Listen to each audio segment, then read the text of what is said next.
Okay, Ranjith Kumar 2 of 2 under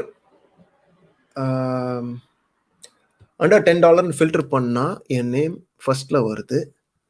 நடுவில் ஒரு 2 டேஸ்க்கு சார்ஜ் இன்க்ரீஸ் பண்ணி பார்த்தேன், இன்வைட் வரல. ஹையர் பேஜ் பார்த்தா அப்புறம் தான் புரிஞ்சது. ஓகே, ஸோ இது யூஸ் பண்ணி அடுத்த லெவலுக்கு போறது நல்லது ரஞ்சித் குமார். அண்டர் $10 மட்டும் உங்க பேர் வருது அப்படின்னா it's not a positive sign. ஏன்னா இது உங்களை ரொம்ப லிமிட்டடா வைக்கும். $10 வச்சு போனீங்கன்னா ஒரு பயங்கர சீப்பான மார்க்கெட்ல தான் முன்னால போயிட்டே இருப்பீங்க. இதை பாசிட்டிவா டர்ன் பண்ணிக்கலாம்.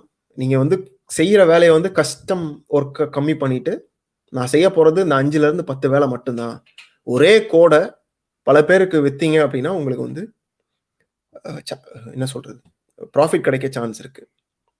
ஏன்னா அவங்களுக்கு வந்து கடைசியில் வேலை ஆகணும், அவ்வளோதான். ஸோ ஒரு உதாரணத்துக்கு ஒரே ஒரு சின்ன சொல்யூஷனை ஒரு கிளைண்ட்டுக்கு இம்ப்ளிமெண்ட் பண்ண ஒரு விஷயத்த 20 கிளைண்ட்ஸுக்கு பண்றீங்க, ஃபிளாட் ரேட்டா $100 சார்ஜ் பண்றீங்க, இல்லை $50 சார்ஜ் பண்றீங்க. அதை வந்து முடிஞ்ச அளவுக்கு வேகமா கம்மி பண்ண, அதாவது ஹவர்லி சார்ஜ் பண்ணக்கூடாது. தட்ஸ் ஃபர்ஸ்ட் ஆஃப் ஆல், அது நம்பர் 1.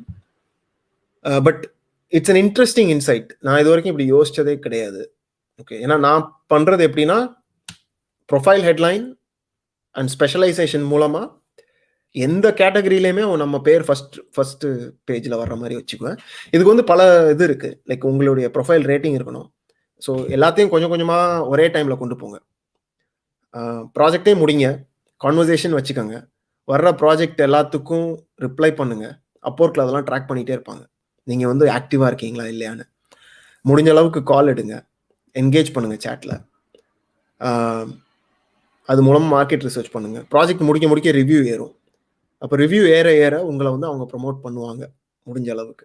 ஓகே, ஸோ இது வந்து பெர்மனன்ட் அப்படின்னு நினைக்காதீங்க. $10 ஃபில்டரில் மட்டும்தான் உங்கள் பேர் வரும்னு நினைக்காதீங்க, அது மாறிக்கிட்டே இருக்கும். ஓகே, ஸோ அதை ஞாபகம் வச்சுக்கோங்க.